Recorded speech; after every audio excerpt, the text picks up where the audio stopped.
guy. He's a great guy. He's always up. He's always smiling. Does a great job. And had a wonderful party at Valbella last night. So it was a lot of fun. I'm glad I went. And then Joy had to go see this singer at the Cafe Carlisle. Oh, my gosh. Paolo Zot.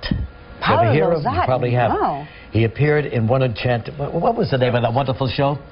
South Pacific over at Lincoln Center. Okay. And he was absolutely sensational, and so they booked him into the Carlisle. But not every, and he has an operatic background, but not every opera singer can, you know, sing that stuff in the cabaret style. In an intimate Exactly. But he came out, you know, and I hate those guys. Tall, dark, handsome, from Brazil, little mustache. He drove me crazy. But anyway, there he is, a great-looking guy, and probably... And maybe the greatest voice I've ever heard. Oh, my gosh, this guy tore the building apart. Yeah, right. He was sensational. He's only there for the rest of this week, and I believe he's all sold out. But Paolo Zot, what a voice and what a night.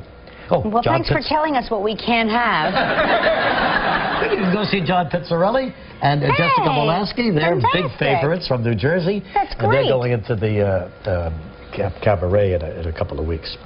So that's it, but it was ugly, you know? But I straightened myself out to meet everybody. You sobered up? Oh, yeah. How are you?